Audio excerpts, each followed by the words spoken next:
Traveling, they say, broadens the mind. And when we Americans travel in Europe, we wonder, how did mosques and Ottoman-built bridges like this get into Southeast Europe, like here in Bosnia? And while we certainly think that Prague is beautiful, many Czechs will tell you that all this glorious Baroque architecture was built by the Austrians, not the Czechs. And when you visit Warsaw, Poles will tell you that hideous buildings like this are Soviet, not theirs. So this short trip through Europe's maps is meant to explain just a little about how borders moved and how cultures moved with them. This is how Europe looked after the Treaty of Vienna in 1815. There were three big empires. The Austrian Empire, ruled by the Habsburgs, the Ottoman or Turkish Empire, ruled by its sultans, and the Russian Empire, ruled by the Romanovs. Germany, there wasn't a country called Germany yet. Prussia was the dominant state. Poland, from the 1790s until 1918, there was no country called Poland. It had been carved up by the Russians, the Prussians, and the Austrians. By the beginning of the 20th century, the Ottoman Empire had been greatly reduced, and these four countries came into existence: Romania, Bulgaria, Serbia, Montenegro. And since 1867, the weakened Austrian Empire had become the Austro-Hungarian Empire. Beginning in 1871, Germany was united under Chancellor von Bismarck and ruled by Kaiser Wilhelm I and his successors. Here is the Austrian Archduke Franz Ferdinand in Sarajevo in June 1914. A few minutes after this picture was taken, he and his wife were assassinated. This was the event that touched off the First World War. Some called it the Great War. Millions died, and when the smoke cleared in 1918, all the great empires of Europe had vanished.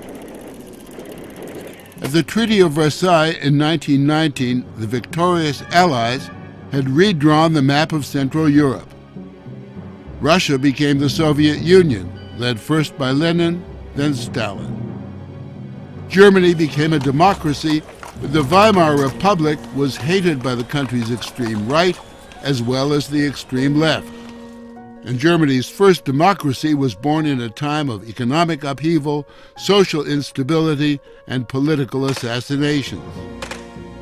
Poland was reborn for the first time since the 1790s. A new country, Czechoslovakia, was carved out of the Austro-Hungarian Empire, and it proved to be the only stable democracy in Central Europe. Both Austria and Hungary were dismembered and greatly reduced in size. Romania, which had been on the Allied side in the First World War, was greatly enlarged. And in the Western Balkans, a new country was formed, Yugoslavia. It seemed that no one in Europe was satisfied with the Treaty of Versailles. Many said it would only be a matter of time before war came again. The Great Depression that began in America in 1929 quickly made its way to Europe. In Germany, the extreme right-wing party, the National Socialists, under Adolf Hitler, took power in 1933. Austria became a dictatorship in the same year as Germany, and Italy preceded them both with Mussolini. Adolf Hitler insisted on changing the map of Europe his way. He marched into Austria in 1938, then demanded a portion of Czechoslovakia, and the British and the French governments agreed to give it to him at the Treaty of Munich in 1938. The British Prime Minister Neville Chamberlain said, "We would have peace in our time." But then German forces invaded Poland in 1939, setting off the Second World War, a war that killed tens of millions of people. Cities were destroyed, and the vast majority of Europe's Jewish population was slaughtered. While American troops liberated Western Europe in 1944 and 1945, the Soviet Union occupied Romania, Bulgaria, Hungary, Poland, the Baltics, most of Czechoslovakia, and a part of Germany. Wherever the Red Army went, they left communism behind. In 1946, Winston Churchill said an iron curtain had been drawn across Europe, dividing East and West. A new war, the Cold War, had begun, and it would last for 4 decades. The symbol of the Cold War was here in Berlin. An ugly wall was built in 1961 between communist East Berlin and West Berlin. And West Berlin was then called the island in the Red Sea.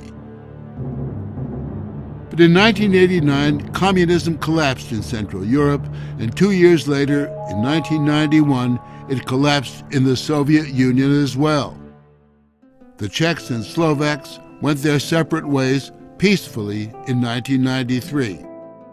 But Yugoslavia descended into a series of wars which lasted from 1991 until 1999. As you've seen in this film, Europe's maps have never really stopped changing. And Europe's history, as we see, is still being written.